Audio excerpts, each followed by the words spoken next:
الله نبينا مصطفى محمد عليه أفضل الصلاة وأزكى السلام.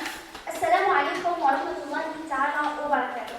بداية باسمي وباسمكم أرحب بالسيد رئيس جامعة الجزائر كاتا، السيد عميد كلية العلوم الاقتصادية والتجارية وعلوم التسيير، السيد رئيس المجلس العلمي، السيد رئيس الملتقى، السادة الأساتذة والباحثين الأفاضل، طلبتنا الأعزاء، رجال الصحافة، جميع الضيوف الكرام، السلام عليكم ورحمة الله تعالى وبركاته. خير ما نبدأ به لقاءنا اليوم آيات النبي الحكيم، فأنصتوا لعلكم ترحمون.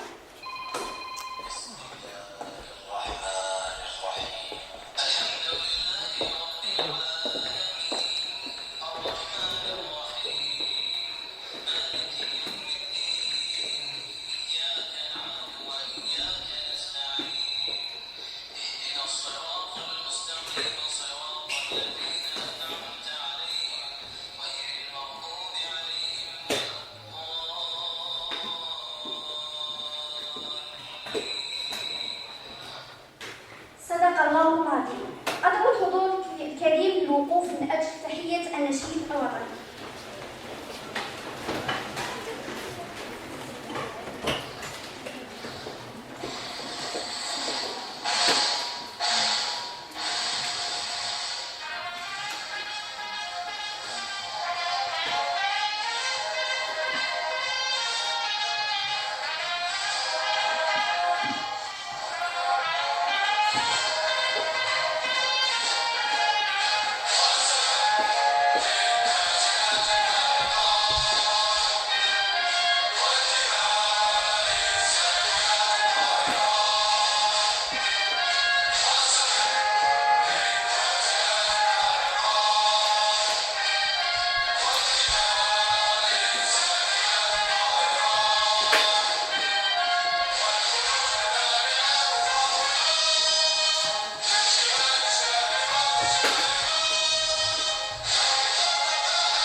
فاشهدوا أن على ذلك العلا والعلم إن شاء الله سائر. الرابع حول المؤسسات الصغيرة والمتوسطة في الجزائر، وذلك بمساهمة البنك الوطني الجزائري. وقبل البدء في فعاليات هذا الملتقى أدعو السيد رئيس الملتقى لإلقاء كلمة، فليتفضل مشكورا.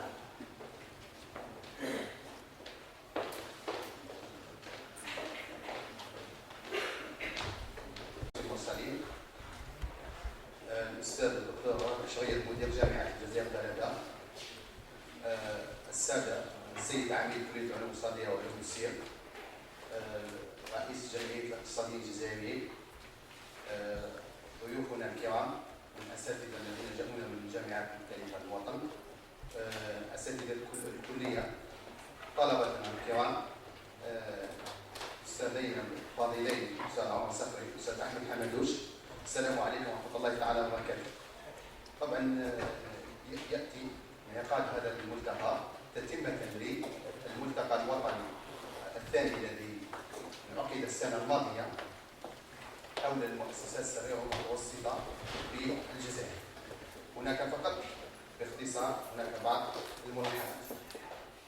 يأتي انعقاد هذا الملتقى في إطار توجيهات السيد مدير جامعة الجزائر ثلاثة، التي دائما في لقاءاته مع مخاض البحث الموجودة يؤكد على أبوابه دائما مفتوحة من أجل أي نشاط يخدم البحث العلمي المفيد، وخاصة تركيزه دائما على طلبة الدكتوراه. أيضا أتوجه بالشكر الجزيل للسيد عميد الكلية، إدارة الكلية وعلى رأسها السيد العميد، كل المساعدات التي قدمها لنا، وأيضا المجلس العلمي للكلية. كما أتوجه بالشكر الجزيل إلى اللجنة التنظيمية واللجنة العلمية التي ساهمت على تقييم هذه المداخلات، حيث وصلتنا أكثر من 84 مداخلة من أكثر من 20 جامعة من المستوى الوطني، وتم تقييمها واستخلاص العدد الموجود أمامكم في البرنامج.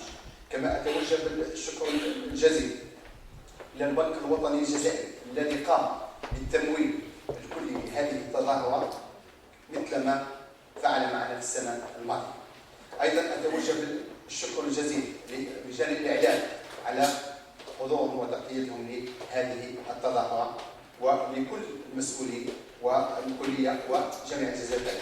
كما أتوجه بالشكر الجزيل لكل الأساتذة الذين جاءونا من مختلف الجامعات الوطنية وتحملوا عناء السفر من أجل الوصول إلى جامعة الجزائر الثلاثة وتقديم ما يمكن تقديمه كقيمة مضافة لهذا الطلبة، خاصة طلبة الدكتوراه. كما أتوجه بالشكر الجزيل للسيد مدير جامعة التكوين المتوسط على توفيره لنا للقاعة من أجل فعاليات هذا الملتقى.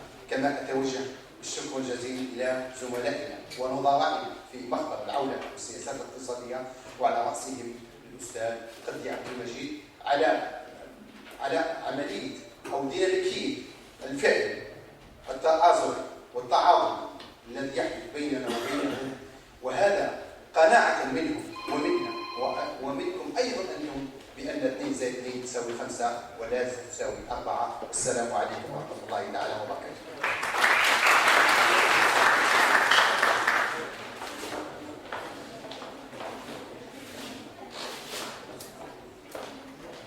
أدعو الآن الأستاذ رئيس المجلس العلمي للكلية الأستاذ إذا ندعو الآن الأستاذ مدير جامعة الجزائر الثلاثة الأستاذ رابح شريف لتقديم كلمة، فليتفضل أيضا مشكورا.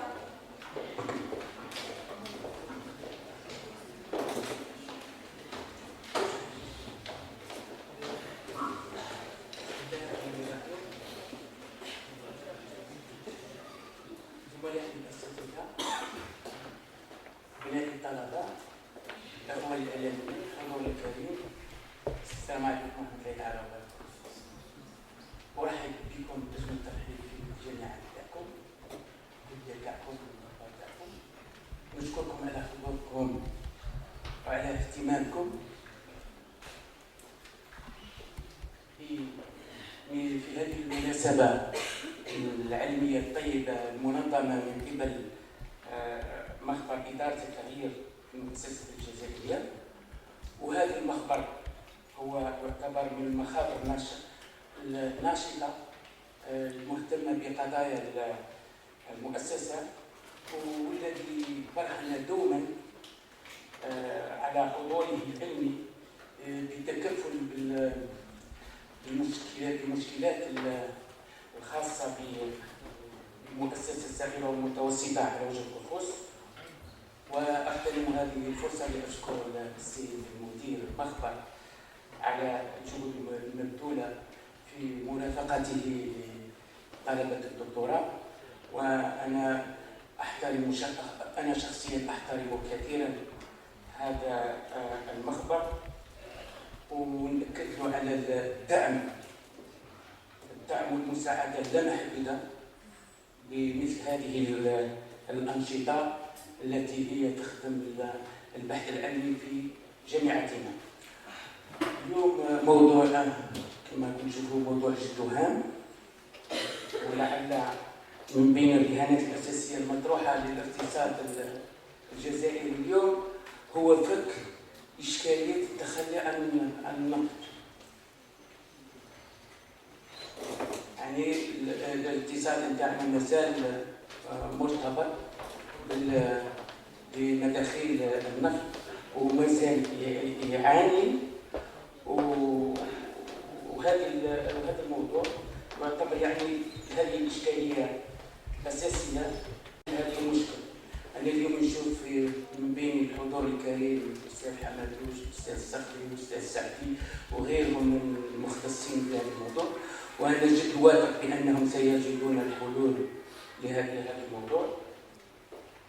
ودعوني كذلك أجدد الترحيب بكم مرة ثانية، شاكرا كل من ساهم في إنجاح فعالية هذا الملتقى من زملاء الأساتذة وإدارة وعمال وغيرهم.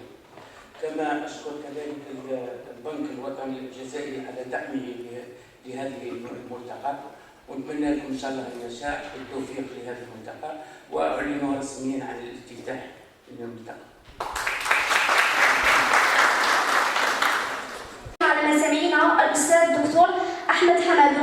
تحت عنوان Entreprise familiale Guillaume Enracinement Transmission. فليتفضل مشكورا.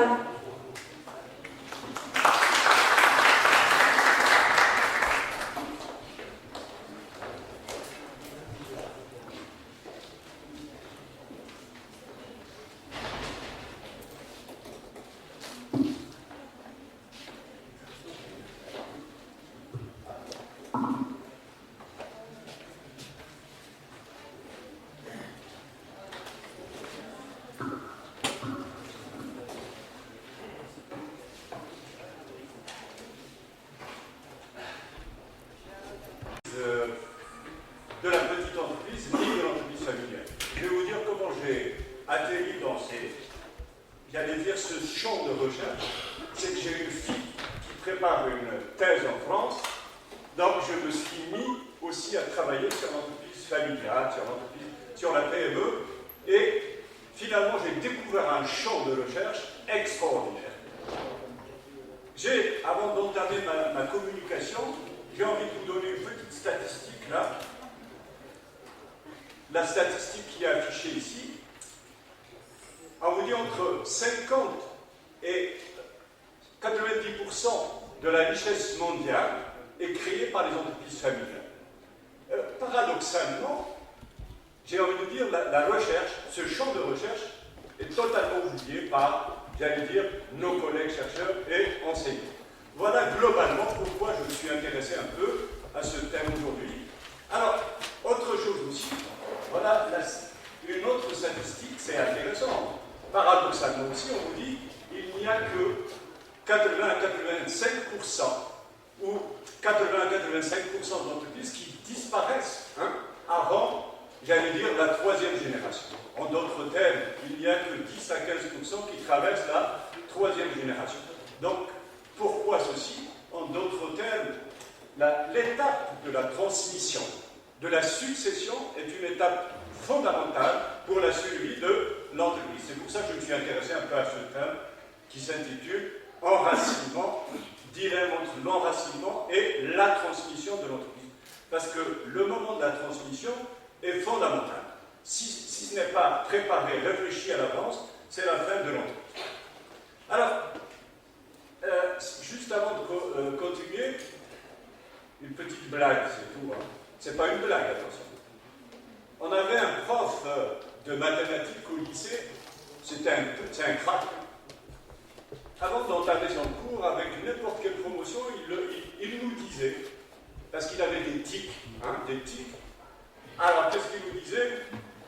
Ne vous intéressez pas trop à mes tics, je les connais, la preuve je vous les donne, intéressez-vous à mon cours. Voilà. Moi aussi, ne vous intéressez pas à mon accent, intéressez-vous beaucoup plus au contenu de la publication. Alors, juste peut-être en guise d'introduction, une petite définition, c'est même pas une définition, c'est très difficile de définir l'entreprise privée, l'entreprise familiale.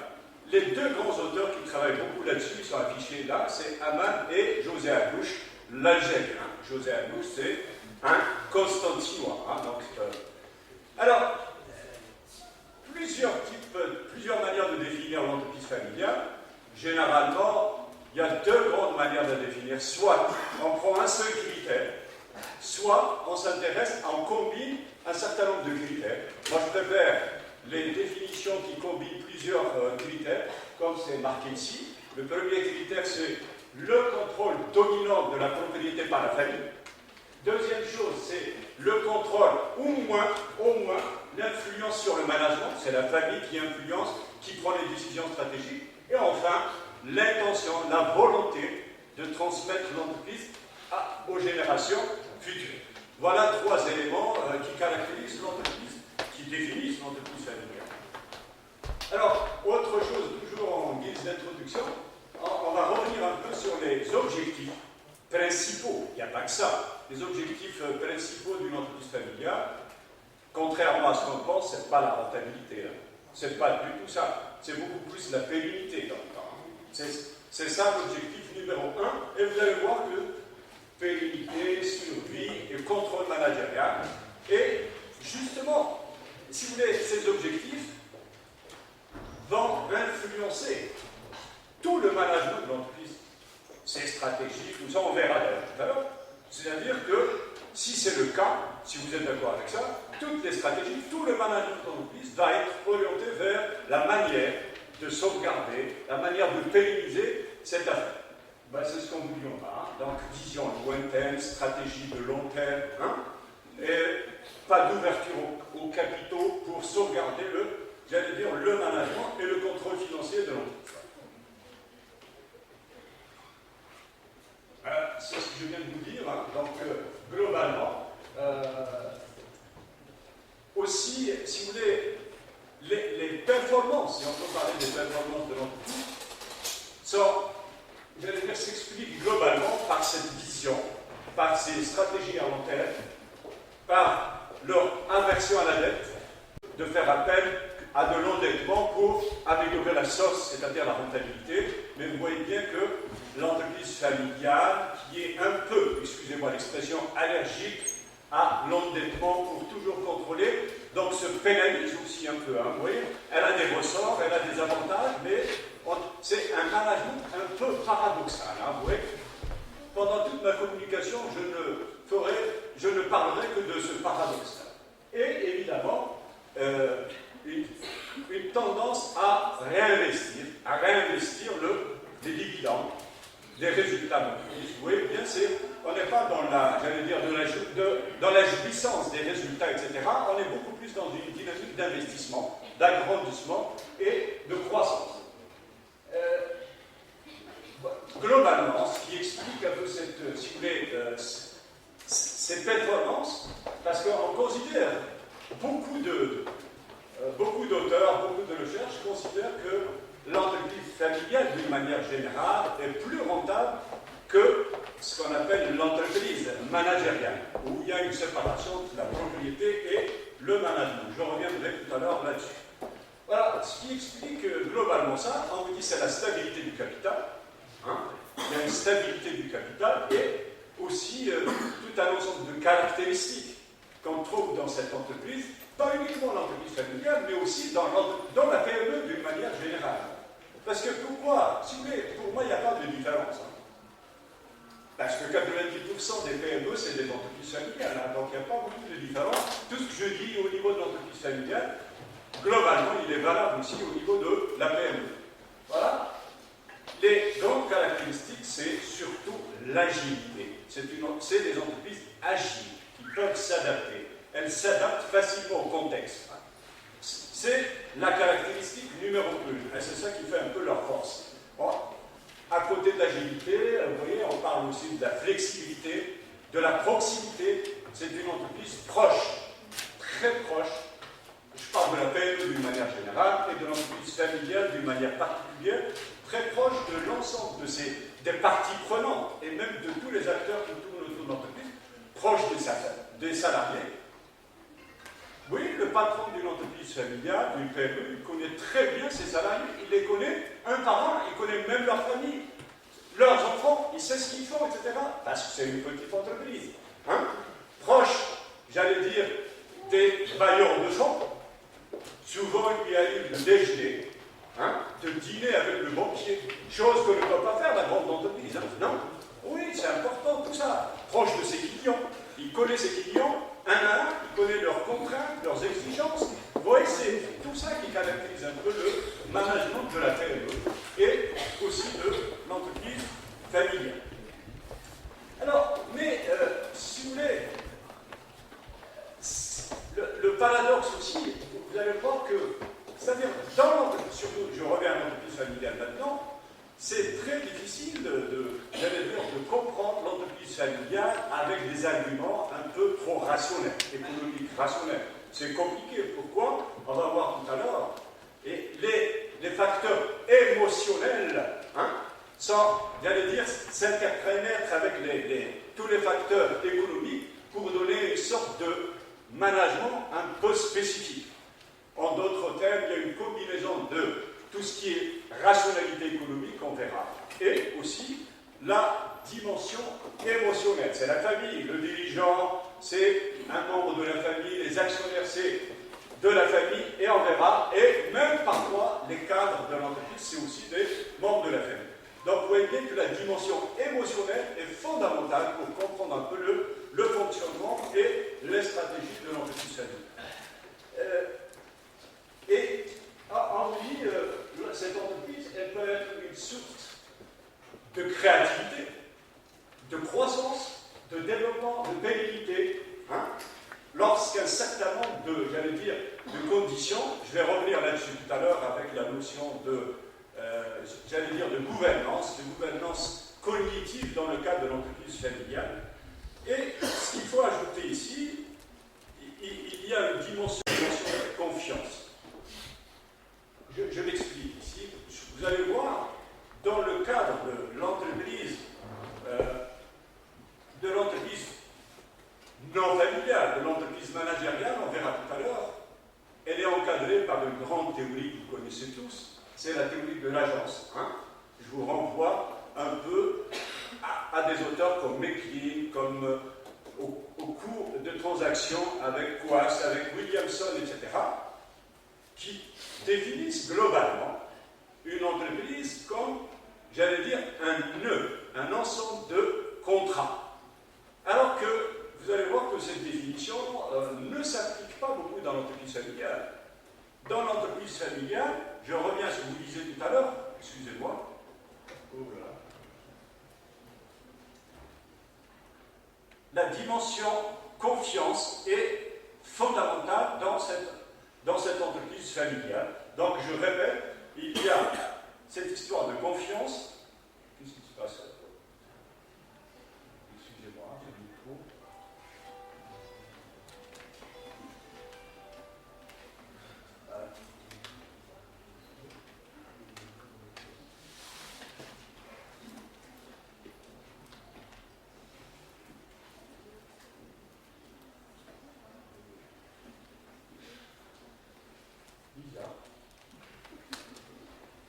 Parce qu'il manque une touche. Hein. Voilà, si vous disiez tout à l'heure. Il manque une touche dans cet ordinateur. C'est vrai, il manque une touche pour avancer.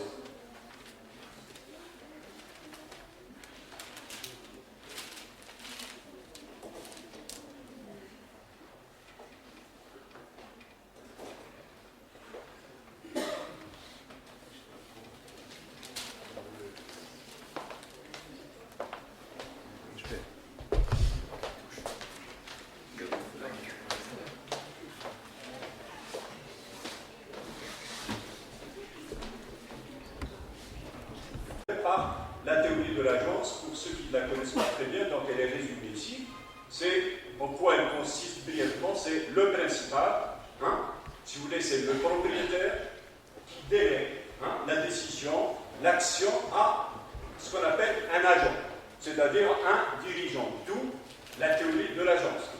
Oui, mais vous voyez bien que, j'ai envie de dire, l'agent, c'est-à-dire le dirigeant de l'entreprise, agit en son nom propre.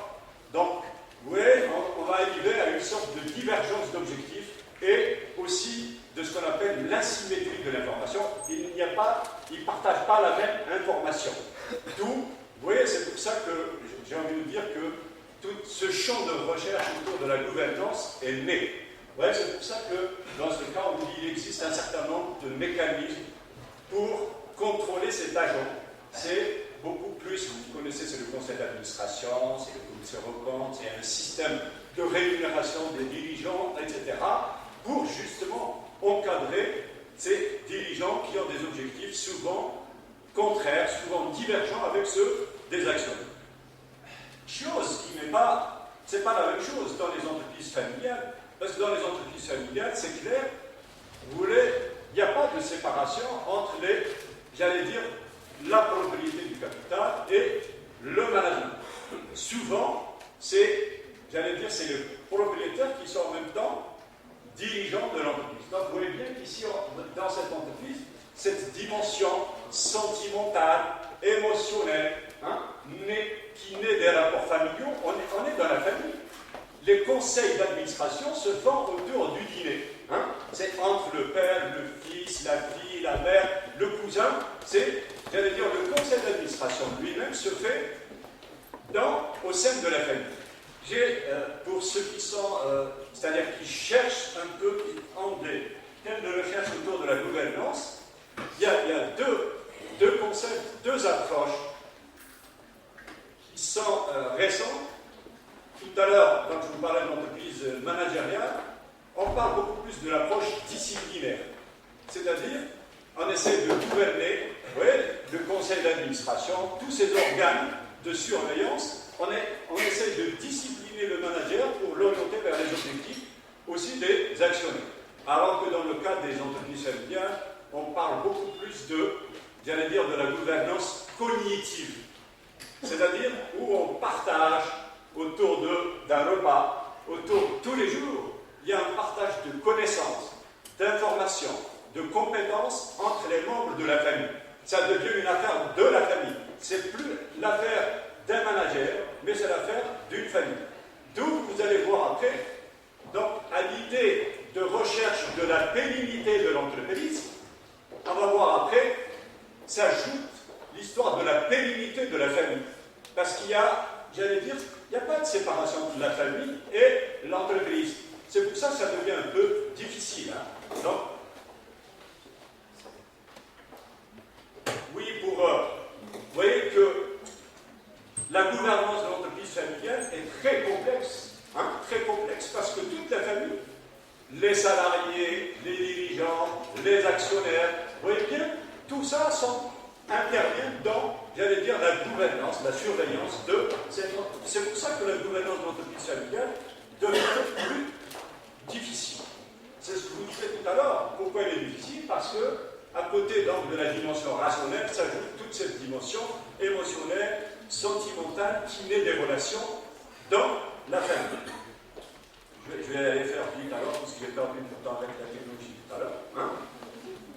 Alors, ici, c'est-à-dire toutes les remarques que je viens de faire ici mettent en évidence la difficulté de mettre en place des structures de gouvernance claires, et analyser de manière rationnelle, de manière objective, un peu la gouvernance d'une entreprise familiale. Alors, je reviens ici à deux objectifs d'une gouvernance dans cette entreprise. C'est d'abord la viabilité, en d'autres termes la pérennité, mais aussi la légitimité de l'entreprise. La légitimité de l'entreprise, vous allez voir tout à l'heure, c'est l'acceptabilité de cette entreprise par la société d'une manière générale. Et évidemment, en d'autres termes, l'entreprise va développer un certain nombre de mythes, de valeurs pour légitimer un peu son entreprise et aussi, vous allez voir après, essayer d'enraciner. La famille va essayer de s'enraciner dans l'entreprise via ces valeurs qu'elle crée. Alors, en plus de cette famille, c'est-à-dire cet élément de gouvernance qui constitue la famille, on va voir que dans l'entreprise familiale, on parle d'une gouvernance élargie aux réseaux sociaux. Attention, réseaux sociaux, ce n'est pas au sens Internet du terme. Vous allez voir que c'est les autres acteurs qui tournent autour de l'entreprise, qui interviennent aussi dans, j'allais dire, cette gouvernance. Alors, pourquoi les réseaux sociaux c'est important? Parce qu'on va voir que cette entreprise s'inscrit aussi dans des valeurs communautaires de la société. Et on va voir que cette entreprise aussi tisse des relations à l'intérieur des relations sociales. Et enfin, aussi, on considère comme toute entreprise que cette entreprise familiale, c'est une construction sociale. Donc il est difficile de l'analyser avec, j'ai envie de dire, uniquement cette théorie de l'agence, qui sépare entre le propriétaire et le manager.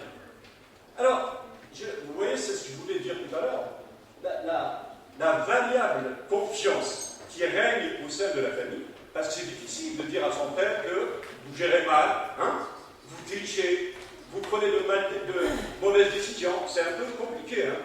Par contre, on peut le dire dans une entreprise managériale. Non, nous avons des organes pour le dire. Donc, dans la famille, c'est un peu compliqué. Regardez bien, c'est la confiance qui se substitue, j'ai envie de dire, à ce nœud de contrat dont on a parlé tout à l'heure dans le cas de l'entreprise managériale. La théorie de l'agence joue un peu. Voilà, si vous voulez, cette histoire de réseau social est expliquée dans le petit schéma ici. La famille d'abord, la famille qui tisse des liens très forts avec séparation entre les deux. Ensuite, la quasi-famille, c'est-à-dire l'entourage, hein, la famille éloignée. Et aussi les partenaires. Tout à l'heure, on a parlé des bailleurs de fonds, des fournisseurs, des clients, etc. Et tout ce beau monde-là a intérêt à ce que l'entreprise connaisse une pérennité. Parce que, j'ai envie de dire, tous ces acteurs-là trouvent leur intérêt dans la vie et la survie de l'entreprise. Alors, finalement, j'ai envie de dire que cette entreprise familiale, elle essaie d'assurer un peu deux choses qui sont un peu difficiles j'ai envie de dire, à équilibrer. C'est la pérennité à la fois de l'entreprise, mais aussi la pérennité de l'organisation, de la famille. C'est ça qui est compliqué. Encore, le problème est parti encore.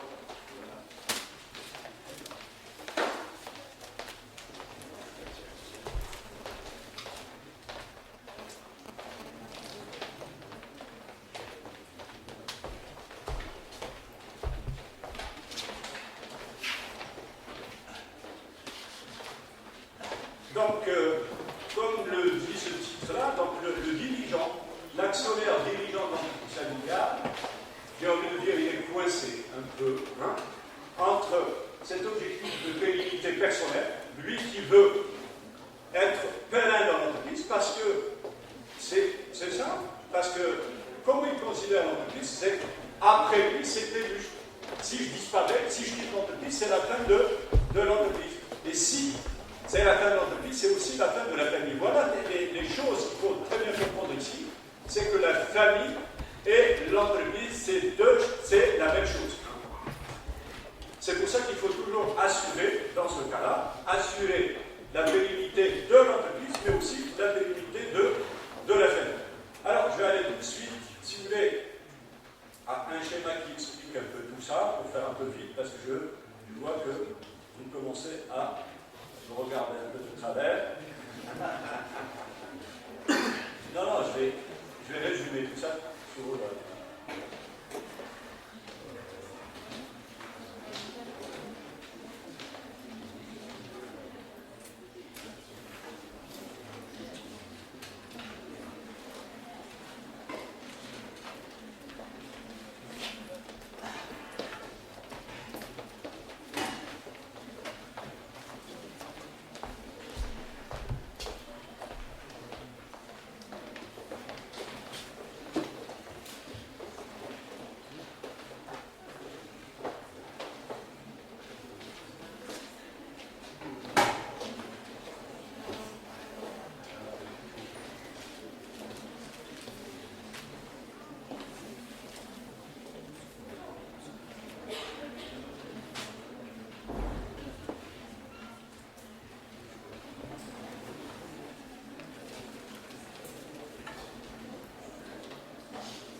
Alors, on va reprendre Oui, j'ai fait un beau schéma, j'ai mis plus de 5 heures pour le faire, il a sauté. Voilà, j'ai résumé un peu tout, c'est pas grave.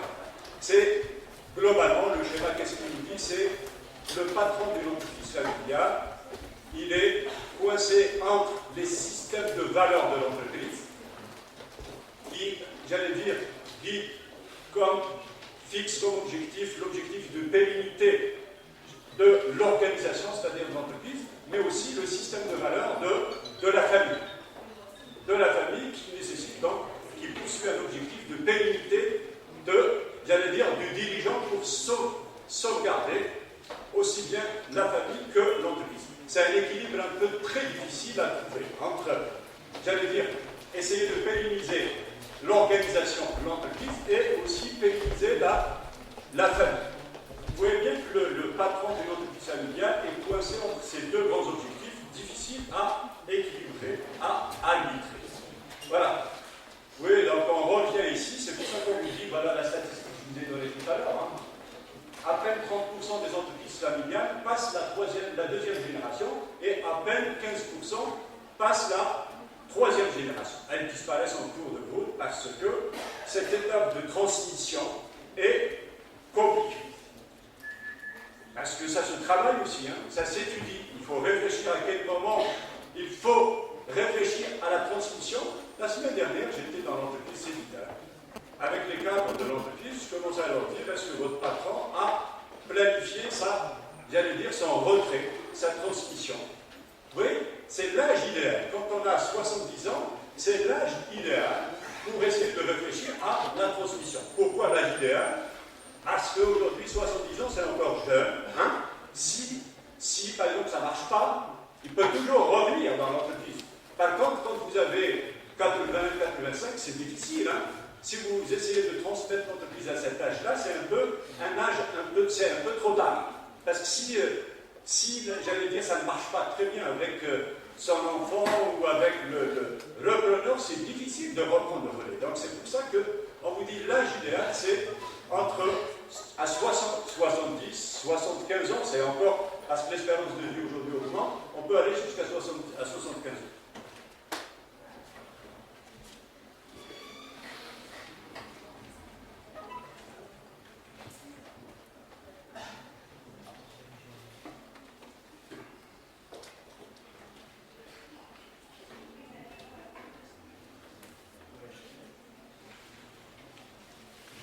Peut-être ici, j'ai envie de vous ajouter une petite idée. C'est que, à côté, si vous voulez, de l'enracinement du dirigeant de l'entreprise, on assiste aussi à l'enracinement de la famille. C'est-à-dire que la famille, un petit exemple d'une entreprise familiale, Michelin, depuis plus d'un siècle, c'est un Michelin qui est à la tête de l'entreprise, sauf depuis 4 ans. Depuis 4 ans, vous voyez bien, plus d'un siècle, c'est une entreprise familiale, mais au sens de la définition de tout à l'heure, c'est une véritable entreprise familiale, mais qui est ouverte au capital, qui est cotée en bourse, etc. Mais ça reste une entreprise familiale. Si vous appliquez les définitions de tout à l'heure, le contrôle du capital, le contrôle du management, c'est la famille.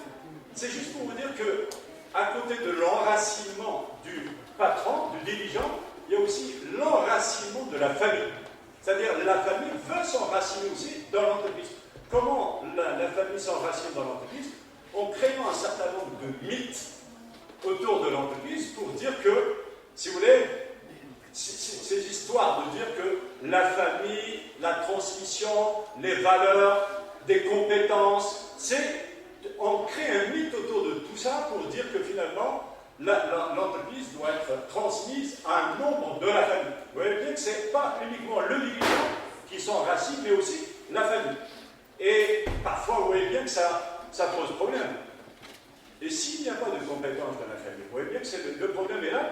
S'il n'y a pas de compétences pas uniquement de compétences, mais aussi des gens qui veulent reprendre. Parce qu'attention, ce n'est pas uniquement la compétence, il faut aussi le vouloir reprendre l'entreprise. D'ailleurs, même parmi ces enfants, si on doit choisir l'enfant qui doit reprendre l'entreprise, ce n'est ni l'aîné, ni le garçon, ni la fille. C'est-à-dire qu'on choisit généralement celui qui en veut. Celui qui veut. Parce que tout le monde ne veut pas, surtout maintenant, les générations de maintenant, beaucoup ne veulent pas, j'allais dire, reprendre les entreprises. Donc, c'est celui qui veut, celui qui est prêt et celui qui est compétent.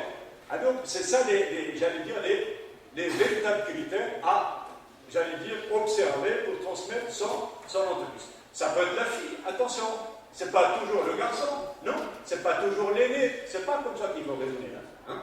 Si vous voulez, on revient à l'objectif, si vous voulez pérenniser l'affaire et pérenniser la famille, donc il faut bien réfléchir à qui est mieux placé pour prendre la succession.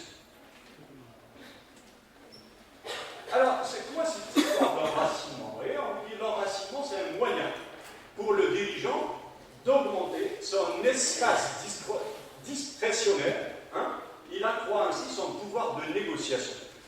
Et parfois, il opère même des investissements importants, j'ai envie de dire difficiles à maîtriser par les autres.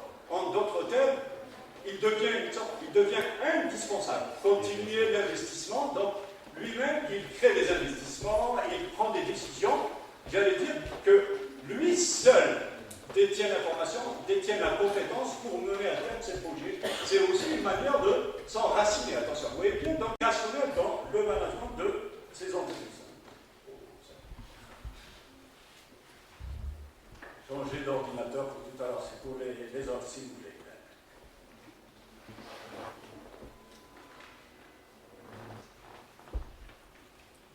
Alors, cette idée d'enracinement, elle peut être vue aussi de deux manières différentes. C'est soit, on peut la voir de manière positive, bien sûr, si on voit que le manager, le patron, le propriétaire, c'est le mieux placé pour continuer. Donc, vous voyez bien, tout ce qu'on a dit tout à l'heure, la vision à long terme, des stratégies de long terme, etc., c'est des choses intéressantes. Mais aussi, on peut le voir aussi de manière négative, parce que ce patron aussi, de temps en temps, même si on est dans la famille, parfois il y a le détournement des objectifs à son propre intérêt aussi. Attention, même dans la famille, ça arrive. Hein. Donc c'est pour ça que je vous disais tout à l'heure, même dans l'entreprise familiale, la théorie de l'agence peut jouer un peu différemment, mais elle peut jouer. Parce qu'il y a une divergence. Il peut arriver qu'il y ait une divergence entre l'intérêt du premier responsable de l'entreprise et les autres membres de la famille.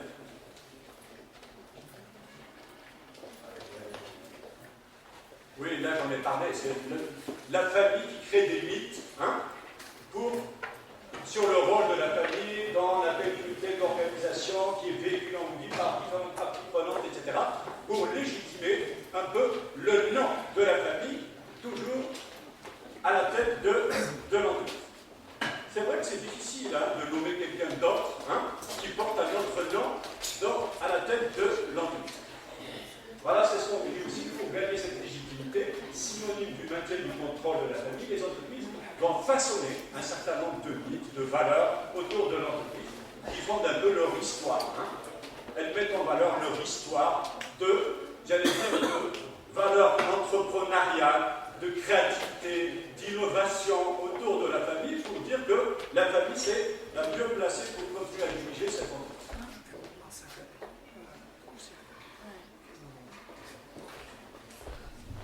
Donc, et l'enjeu, vous voyez bien que il y a deux enjeux, c'est la pérennisation de l'entreprise, mais aussi la pérennisation de la famille, parce que c'est deux choses inséparables. Voilà. Alors,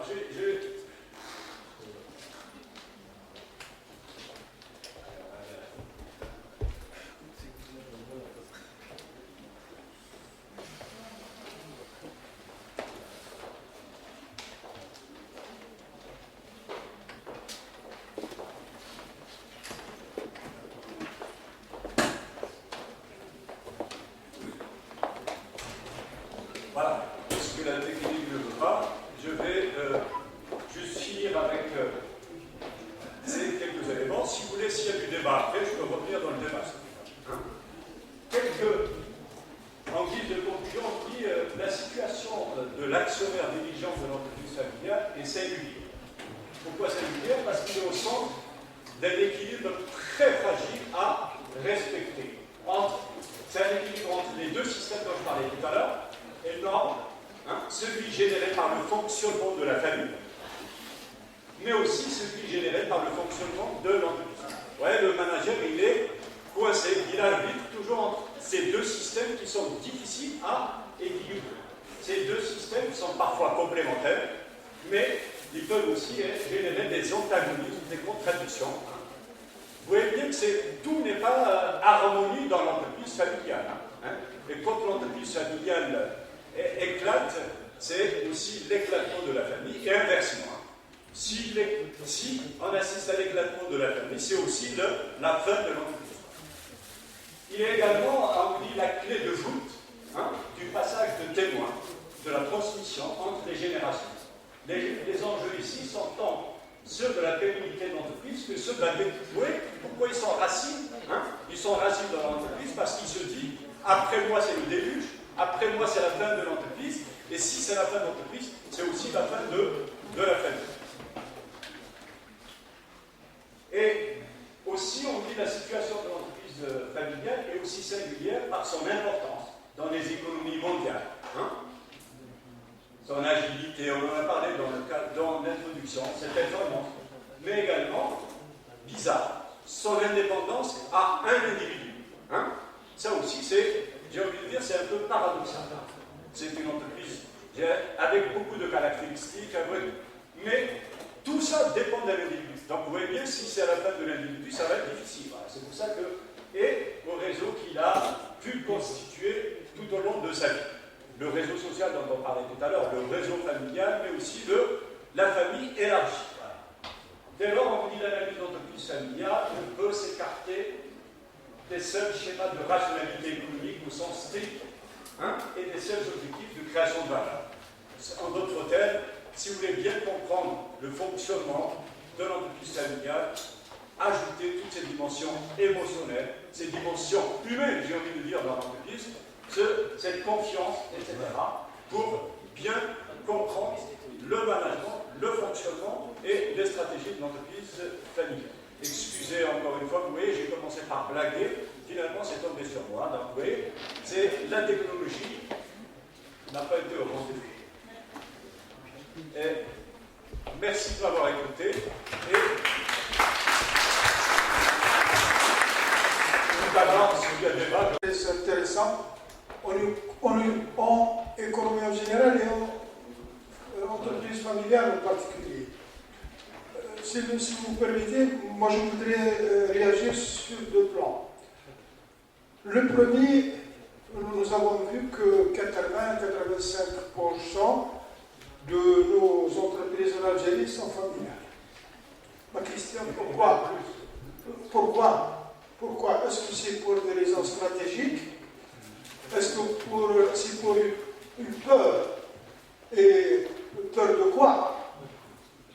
Deuxièmement,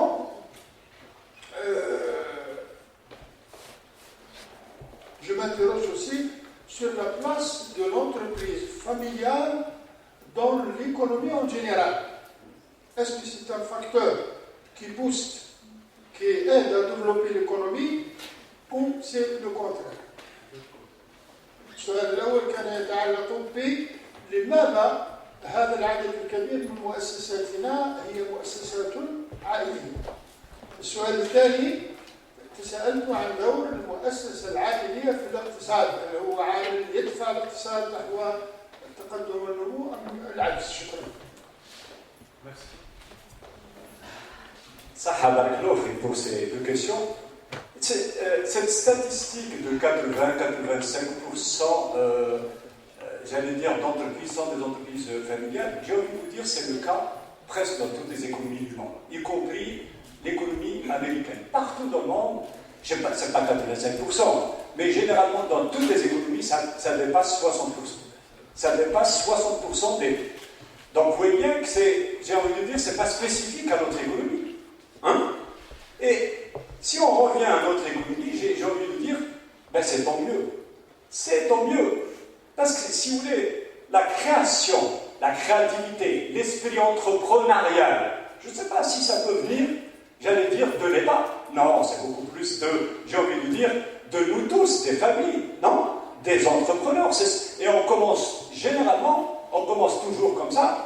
Petit, c'est une entreprise familiale. Moi, je n'ai rien contre les entreprises familiales. Au contraire. Hein, au contraire. Par contre, le problème qui va se poser, il faut qu'elles grandissent. Non, il faut qu'elles grandissent pour devenir de grandes entreprises, créer davantage de richesses, etc. Le problème, c'est leur croissance. Vous voyez bien, si on revient un peu à ce que vous disiez tout à l'heure, toute l'idée, c'est comment assurer le contrôle managérial, assurer le contrôle financier. Donc, vous voyez bien, qu'est-ce que ça entraîne? Ça entraîne, on est allergique un peu au crédit. Hein? On n'ouvre pas le capital, on n'ouvre pas le management, c'est ça que ça veut dire, hein? Non? L'idée, c'est très simple. Pour pérenniser, et c'est tout à fait normal, c'est ça le cas d'une entreprise. Demain, vous allez créer une entreprise, c'est la même chose, vous allez vouloir faire la même chose. Hein? Non? Protéger l'entreprise, donc protéger la famille, essayer de contrôler le management par vos proches, de contrôler le capital en essayant d'ouvrir au maximum le capital pour éviter le contrôle banquier, le contrôle d'autres actionnaires. J'ai envie de dire, c'est un peu... C'est pour ça que c'est pour ça que moi ça m'intéresse beaucoup. Aujourd'hui, je commence à réfléchir un peu à cette gouvernance. Comment faire pour que ces entreprises continuent à grandir? Moi, ça ne me dérange pas que la famille s'enracine. Ça ne me dérange pas que la famille s'enracine dans l'entreprise. Pourquoi pas? Non? Une entreprise comme Cévital, aujourd'hui, qui a 14 000 employés, 14 000 employés pour une entreprise familiale, moi je dis chapeau. Je ne suis pas là pour parler de Cévital, c'est juste le premier privé, le plus grand, c'est pour ça que j'en parle. 14 000 employés et même 15 000 aujourd'hui. Et j'ai envie de dire un peu sa vision à l'horizon 2025, qui parle de 100 000 employés pour une entreprise familiale. Moi, ça ne me dérange pas que ça soit une entreprise familiale. Donc, par contre, parce que vous allez voir après, même cette famille, elle est aussi intelligente. Pour pouvoir sauvegarder, sauver, pérenniser l'affaire, de temps en temps, vous voyez bien, on ouvre le management, c'est le cas de Cévital. Aujourd'hui, je vous assure, moi j'allais chez Cévital il y a 5 ans, 6 ans même, j'ai visité 5 ou 6 fois le complexe de Béjaïa. Il y a 5 ans, quand je partais là-bas, je ne trouvais que le patron. C'est lui qui vous faisait la visite, même de l'usine. Aujourd'hui, ni lui, ni ses enfants, ni sa famille, sont au niveau du complexe. Et pourtant, c'est le complexe le plus important. C'est là où on crée de la richesse. C'est d'autres personnes qui managent, qui gèrent le complexe. C'est pour dire que, vous voyez bien, on commence à ouvrir le management. Ça veut dire que, déjà, l'idée d'enracinement, l'idée de transmission, parce que lui et sa famille, maintenant, ils sont dans une autre sphère, non? Ils sont montés d'un cran dans le management. Ça ne veut pas dire qu'ils ne gèrent pas. Eux, ils sont au niveau du marché international. Quoi acheter, quoi vendre, quel marché cibler, etc. Alors que le management quotidien, opérationnel, etc., de tous les jours, ils ont délégué. Ils ont nommé des gens qui n'ont rien à voir avec la famille. Des gens que d'ailleurs je connais. Entre autres, j'en ai formé un qui est à la tête du complexe de Béjaïa. Donc c'est juste pour vous dire que moi, ça ne dérange pas. Ça ne dérange pas que, en plus de ça, à un certain moment, l'entreprise elle-même, avec l'ouverture du marché, l'arrivée de la concurrence, la compétition, etc., cette entreprise ne peut pas rester indéfiniment petite. Sinon, elle devient vulnérable. Elle-même, elle le sait. Elle devient vulnérable. Ça va devenir un petit poisson dans une grande rivière. C'est pour ça qu'elle-même, elle a intérêt à grandir. On commence à voir des entreprises algériennes qui grandissent. Le groupe Hisnaoui, je ne sais pas, comment on l'appelle, Louiba, on voit des entreprises qui commencent à Koulinev, il y a plein d'entreprises qui grandissent. Attention, il n'y a pas que des petites, attention. Quand on arrive à 15 000 travailleurs, 5 000, 6 000, on a dépassé même, j'ai envie de dire, la PME. Je ne sais pas si j'ai répondu,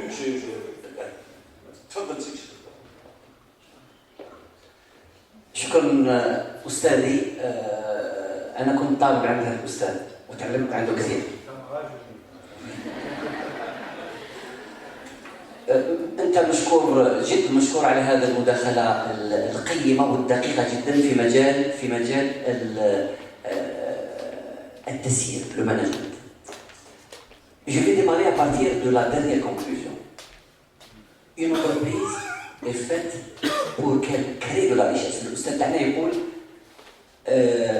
il faut qu'il y ait la rationalité économique. راح نعطي ثم من بعد المداخلة الآن أنا نطلب التساؤل تاع الأستاذ. La rationalité de l'entreprise. On crée une entreprise pour une finalité, c'est créer de la richesse au niveau de l'économie. وبالمثال يتضح المقال. نعطيكم تجربة تاع مؤسستين جزائريتين في عجالة. البنك العالمي طلب من خبراء قال شوفوا لنا مؤسسة جزائرية نتعاملوا معها باش نردوها qui a une dimension, une grande dimension pour qu'elle devienne une société multinationale. أول ملاحظة كانت لواحد المؤسسة ولا جو في dire سيفيتال. لو شوا ايتي فيت في قال نروحوا لسيفيتال. شافوا مع المسؤول الأول قال حابين نديروا لكم لقاء مع الغرب مونديال il veut vous pousser à devenir une multinationale, une grande société. Est-ce que vous acceptez qu'elle oui, j'accepte. جيب l'équipe تاعك ونروحوا لواشنطن. Non, non, je n'ai pas besoin d'équipe, c'est moi. Pour confirmer ce que dit Hussein, c'est moi. Non, non, جيب معاك كاشما هذو الخبراء تاعنا اللي باش يديروا. قال non, non, je suis capable de les aligner tout le monde. Ok. راحوا 3 خبراء. الخبير الأول في الأسواق، الخبير الثاني في الاستراتيجيات، الخبير الثالث في الموارد البشرية، الخبير الثاني في القطاعات. كل خبير في مجال معين. جاء le manager algérien. 3 heures de conférence. 3 heures. Les gens commençaient à parler. Alors comment, qu'est-ce qu'il disait? Il y avait un besoin d'al-Hadid, de شركة al-Hadid. Il y avait un besoin الزجاج درت le plus grand complexe. كان besoin تاع السكر درت plus grand complexe تاع السكر. كان le besoin تاع الزيت درت تاع الزيت. كان الطوموبيلات يجيو بزاف درت 4 concessionnaires. Je suis devenu le plus grand concessionnaire regroupeur de marques. Ok. Après 3 heures, on lui a posé la question. Plutôt, il a terminé, c'est bon. Vous avez des questions? Non, non, c'est bon. Vous n'avez pas de choses à me dire? Non, non, c'est correct. C'est bon. Parce que ils n'ont pas trouvé l'essentiel. Les Canadiens, c'est le management. Je veux devenir la plus grande société de production de sucre et la plus grande société de production d'huile. لما يفكر المسير بهذه الطريقة ويخدم في الحديد ويخدم في الطوموبيلات ويخدم في الزجاج sans aucune synergie, sans aucune perspective de développement, on n'atteindra jamais la rationalité économique. Il n'y a pas eu. قالوا له علاش جيبوا لنا واحد كيما هكا اللي مخلط هكا شوفوا لنا واحد على الأقل وحدات تطور. لو ميور في الجزائر. جو بارل دو شوز ريال، جو سي با اون انيكدوت. جيبوا لنا واحد اللي عنده ثقافة في المؤسسة. دوروا تعرفوه شكون؟ حمود بوعلام، مش محدد. حمود بوعلام. En 1889, il a un produit l'enracinant. En 1989, il était déjà existant. ما راحش عنهم وهما جاوا ليه لهنايا. داهم الحاسبات من بوعلي. دخلوا الحاسبات من بوعلي، دخلوا شافوا petite entreprise propre, bien faite. Qu'est-ce que vous faites? Quel je produis? عطاهم شافوا الحبوب البيضاء هذيك excellente. Mais vous vendez où? Non, هنا في الجزائر. وين راكم موجود؟ عندي 12 ولاية برك. Pourquoi vous n'êtes pas au niveau مازال؟ Est-ce que vous exportez à l'étranger? Non, عندي زوج برك، واحدة في مارسيل وواحدة في نعم. Au Québec. عندي deux représentations. Mais c'est de petites. Mais pourquoi vous avez un produit excellent? Pourquoi vous ne le développez pas? Non. Et la production تاعك est-ce que قد مانيش لاحق. طلعوا كيش دير 20 كاميون يديروا لاشين تما. واو سي لا فلون تاعك. نو تاع الناس يديروا لاشين عندي. لاشين عندك. ما يفهموش سي دي شوز كي كومبري با. ديروا لاشين هذوك باش يديروا لا ديستريبيسيون. Mais c'est excellent. Pourquoi vous ne vous développez pas? Oh, عطوني un terrain. ما نديفلوبيش باسكو ما عطاونيش التيران. انا ما عندكش دار باش نشري. نو سي باسكو الدوله تمد التيران وهذاك مدوا له ولا ما مدوليش باطل. ما تقدر تشري. وين نشري بصح ما نشريش. الناس بيعطوني باطل كيما هذوك. يخي يعطاو كيلكو بار ويعطوني وحده في وهران. مازال ما بديتش فيها باسكو عندي بنتي برك اللي بقات ومازال ما تزوجتش ما نقدرش نخليها تروح وحده وهران. Donc en réalité, nous avons l'entreprise familiale qui est un vecteur, un vecteur de développement de l'économie. En Algérie, c'est 97% de TPE. 97% 99% من المؤسسات صغيرة جدا ومصغرة TPE très petite entreprise. Donc إذا حضرنا على le management أستاذي الفاضل, quel est le message? L'enracinement, c'est quelque chose d'important, c'est parce qu'il donne la culture, il donne de l'envergure. Si on veut parler de la rationalité, comment peut-on concilier entre l'enracinement et la rationalité économique? Et je vous remercie. Merci. C'est-à-dire si, je ne sais pas si c'est une question ou pas, globalement, ce que je retiens ici, hein, si je prends les deux exemples, Hamoud Boualem et Sénital, voilà une entreprise qui se diversifie à outrance jusqu'à devenir une sorte de conglomérat, hein, où il n'y a pas de lien, beaucoup de synergie, etc. Chers collègues, moi je ne peux pas me permettre de juger la stratégie d'une entreprise. Hein? Non, c'est difficile, attention, de se mettre, c'est-à-dire de juger la stratégie d'une entreprise, parce que la stratégie d'une entreprise se juge beaucoup a posteriori, dans 20 ans, vous comprenez, dans 30 ans. Aujourd'hui, c'est difficile de dire, eh bien, la question que vous soulevez ici, je vous assure, moi je l'ai soulevée au patron du groupe. Hein? Je lui ai dit, voilà, moi, observateur du management, de l'économie, etc., je m'aperçois qu'on est diversifié à outrance. Hein? Beaucoup, il n'y a pas beaucoup de liens. En plus, attention, c'est le cas de la majorité des entreprises familiales. On partage le risque. On partage le risque. On ne reste pas dans le même domaine. Le seul qui ne partage pas le risque aujourd'hui chez nous, j'ai envie de vous dire, c'est Hamoud Boualem. Hein? Mais c'est pas aussi, attention, ça ne veut pas dire que c'est une bonne chose, attention. Si demain, vous voyez, si demain, il n'y a plus d'avenir dans ce secteur, vous voyez bien, c'est Hamoud Boualem qui est balayé aussi par la vague, attention. C'est-à-dire, ne jugez pas, attention, hein, ce qui est bon, ce qui n'est pas bon. Moi, tant que l'entreprise crée de la richesse, pour moi, c'est bon, c'est une bonne stratégie. C'est lorsque, moi je suis d'accord avec vous, aujourd'hui, d'ailleurs c'est exactement ce qu'il dit, hein, c'est vital, c'est-à-dire tant que le marché n'est pas ouvert. D'ailleurs, c'est vrai, où est-ce qu'on trouve les grands conglomérats, c'est-à-dire des entreprises qui font beaucoup de choses, qui sont dans plusieurs secteurs. Généralement, c'est dans les économies fermées. C'est les économies qui ne sont pas totalement ouvertes au marché international. Quand ce n'est pas ouvert, vous voyez bien que la compétition, la compétitivité, tout ça, les avantages concurrentiels sont faciles à bâtir. Hein? Mais si demain, l'économie s'ouvrait totalement, ça va être difficile de défendre tous ces francs. Hein? Ben, il a 46 filiales. Ce n'est pas Machi Wahda, Machi Zouj, 46. Hein? Je suis d'accord avec vous. Mais tant que le marché n'est pas ouvert, hein, regardez la Corée du Sud, par exemple. C'est 5 familles qui détiennent toute l'économie. Mais c'est un marché qui n'est pas totalement ouvert aussi. Hein. Qu'on le veuille ou non, même si on parle d'une économie, j'allais dire libérale et tout, c'est pas totalement ouvert. Les conglomérats, on les trouve en Russie, en Corée du Sud, en Algérie. C'est là où les économies ne sont pas totalement ouvertes au marché international. Donc, tant que le marché n'est pas ouvert, je pense que c'est des stratégies viables, à mon sens. Hein, à mon sens.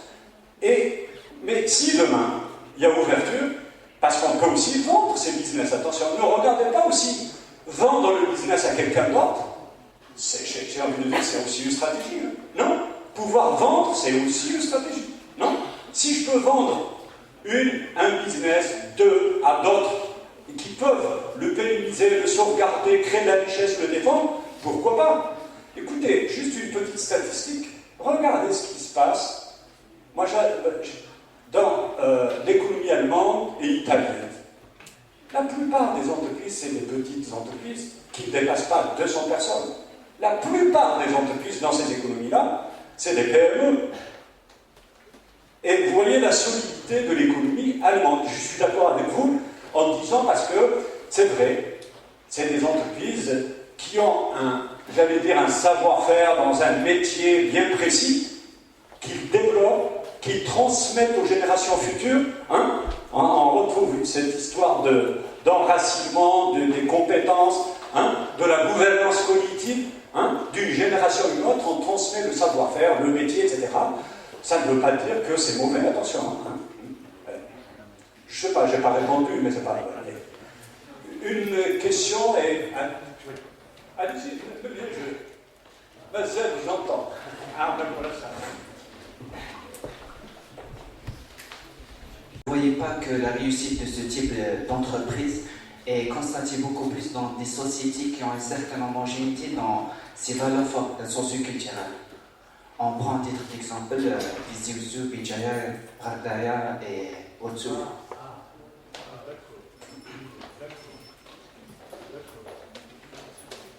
Alors là, votre remarque est très intéressante. D'ailleurs, aujourd'hui, je vais ajouter un autre enracinement. Tout à l'heure, je parlais d'enracinement du premier responsable, de la famille, et aujourd'hui, je vais ajouter aussi de la région, dans les territoires. L'enracinement de l'entreprise dans le territoire, c'est fondamental. Merci pour la remarque.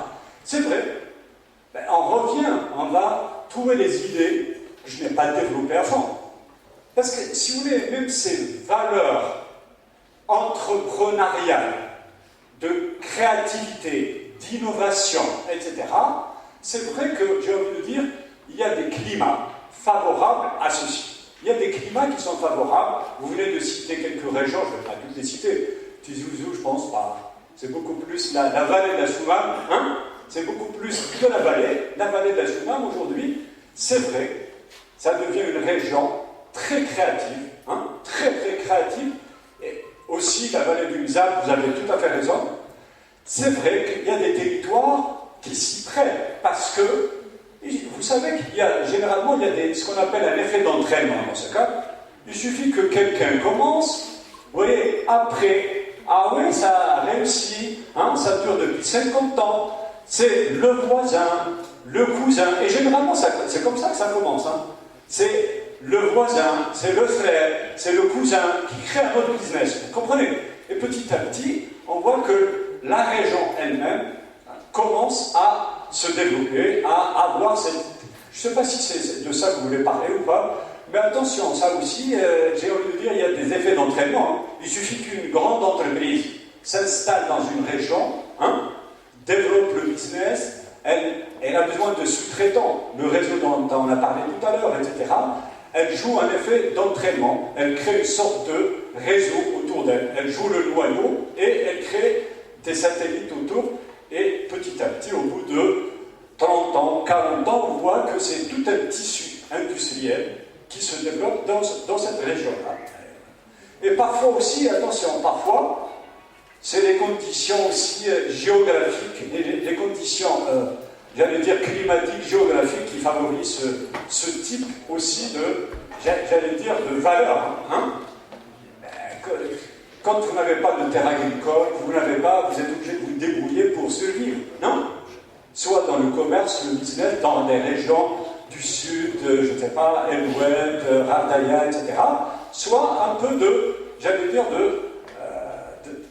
d'activités agricoles qui tournent autour. Généralement, c'est autour de l'activité agricole. C'est des zones agricoles, c'est de la transformation. Regardez, la Soumam, par exemple, c'est la transformation du lait, c'est la transformation de l'olive, c'est la transformation, c'est que j'ai envie de dire, il y a quand même un certain nombre de conditions favorables au développement de ces business.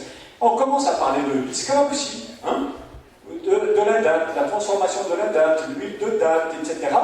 Vous voyez bien, parfois, la nature elle-même, j'allais dire, donne un certain nombre de conditions qui favorisent ce type de valeur. Je ne sais pas si je vous réponds. تفضل الأستاذ. السلام عليكم. سؤال سهل برك سينو سهل برك دكتور صح. حبيت نعلم آخر سؤال سي بوبلي. آخر سؤال حبيت نعلم الخطوة على سمع الخطوة تاعي أنا جو مو بريزونت ان جون بروموتور دونك راني في صدد إنشاء مؤسسة للتصدير.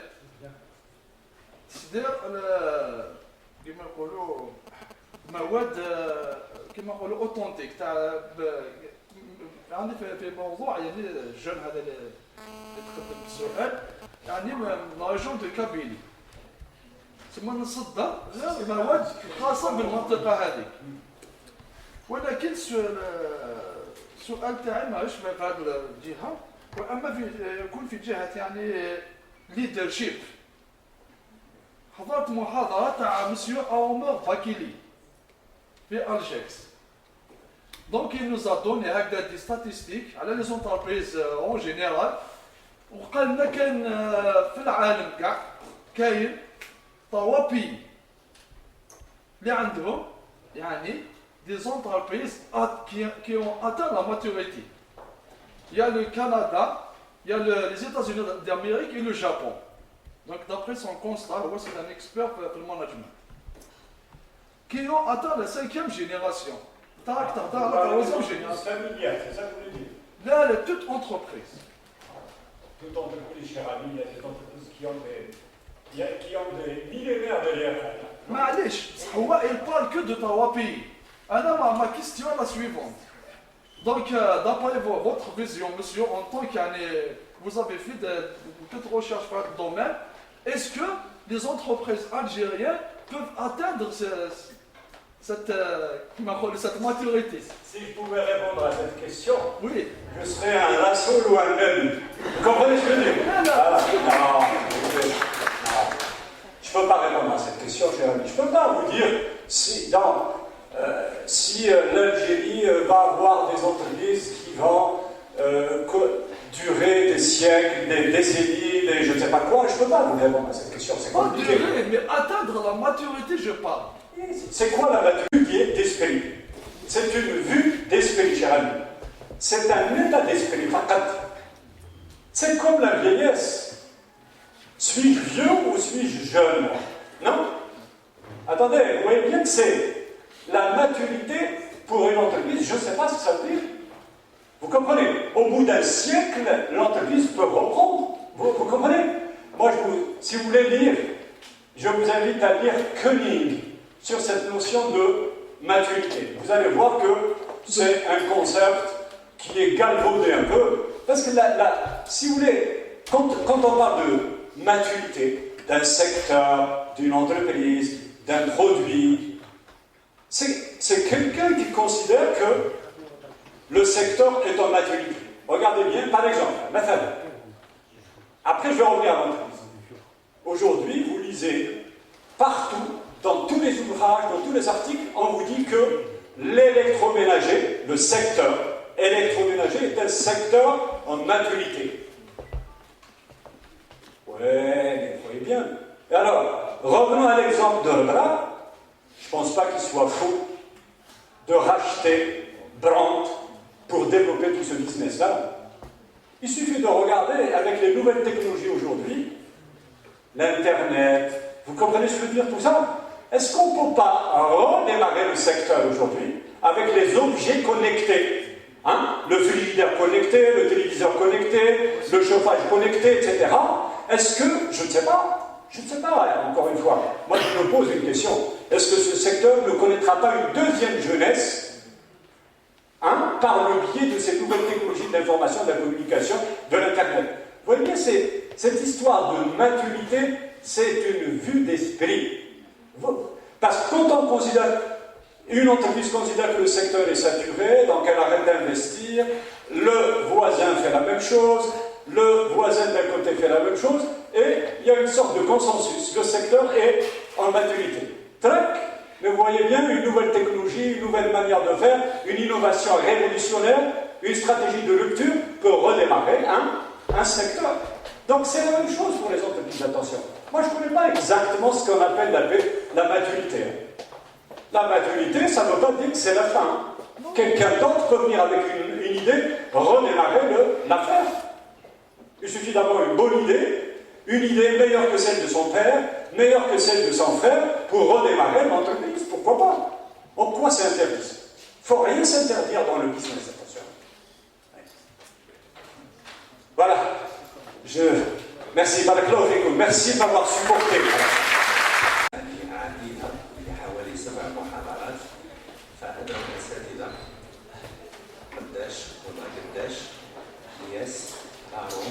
التفضل بالمنصة والأستاذ منفعل الداوي الشيخ وزيتون نسرين كانش يضر. والأستاذ خرباشي حميد وحميدوش، إذا ممكن التقرب إلى المنصة، وحميدة حاجة، وتليسة أمينة، وكربوش محمد. تفضلوا إلى المنصة إذا أمكن. والأستاذ مخلف عثمان،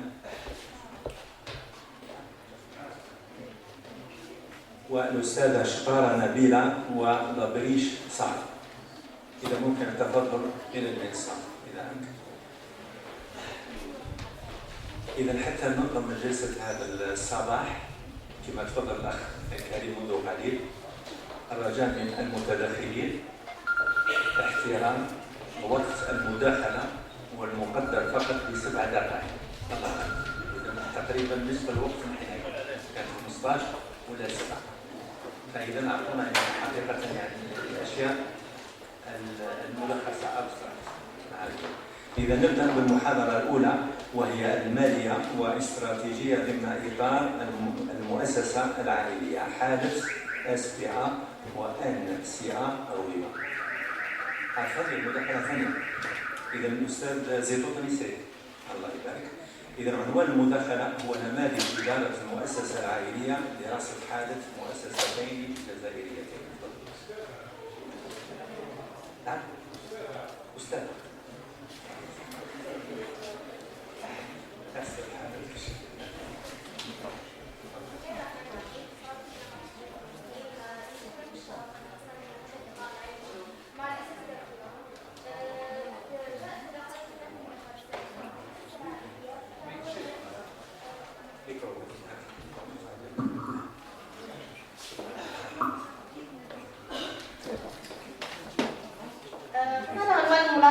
مداخلة نماذج إدارة المؤسسات العائلية، دراسة حالة مؤسسات عائلية جزائرية. كما تفضل الأستاذ قبل قليل بإعطاء جانب النظري للمؤسسات العائلية وتعريفها وتقديم ماهيتها، لذلك سنتطرق مباشرة إلى النماذج وشرحها. كانت إشكالية هذه المداخلة هي إلى أي مدى يمكن أن يؤثر نموذج إدارة المؤسسة العائلية الجزائرية في استمراراتها وتحملها للمخاطر. كفرضيات لهذه الإشكالية أنه لا تختلف إدارة المؤسسة العائلية عن إدارة أي مؤسسة عادية، ولا تخضع نموذج معين يوضح سيرورة العمل في المؤسسة. كفرضية ثانية، يوجد عدة نماذج لإدارة وفهم المؤسسة العائلية تتعدد بتعداد تطبيقات هذا النوع من المؤسسة. الفرضية الثالثة هي لا تخضع المؤسسات العائلية الجزائرية لأي من الفئات أو النموذج الذي ذكرهم جيمون ألبرتو. سوف نتفادى تعريف المؤسسة العائلية ونذكر هنا النموذج الأولي الذي تدور حوله شرح وتفسير المؤسسة العائلية الذي نجد في كامل البحوث التي تشرح هذا النوع، وهو نموذج 3 دوائر الذي نمثل أمامكم، وهو نظام المؤسسة، نظام العائلة، نظام الملكية. عادة ما يشرح هذا النموذج فهم وتسيير المؤسسة العائلية، لكن بعد هذا النموذج ظهرت نماذج أخرى، آخرها هذا النموذج الذي قام بتقديمه ألبرتو جيمونز في سنة 2010، حيث درس 1200 مؤسسة عائلية إسبانية. حيث عندما درس هذا النموذج خلص بهذه التشكيلة الأخيرة التي تقوم بتقديم طريقة لإدارة المؤسسة العائلية، حيث متغيرات هذه المعادلة تتمثل في تعقد العائلة زائد تعقد الأعمال ناقص التطوير الهيكلي يساوي الخطر الهيكلي. لشرح هذه التشكيلة يجب شرح ما هي الأبعاد التي تقيس كل متغير، حيث أن المتغير الأول الذي هو تعقد العائلة نقوم بدراسته من خلال دراسة المتغيرات الآتية: عدد أفراد العائلة، عن تفرع الأسرة والمصالح المختلفة لهذه العائلة مع المؤسسة، وأدوار عدد أفراد العائلة واختلاف مرحلية تاريخية العائلة. بالنسبة لتعقد الأعمال، فالمتغيرات التي تدرسها هي حجم العمالة، مدى التنويع ونوع القطاع ومستوى التكوين لسلسلة القيمة. لكن ما يهمنا هو أبعاد تطور هيكلي، حيث أبعاد التطور الهيكلي ممثلة في الشكل المقابل، بحيث أبعاده هي مؤسساتية والتي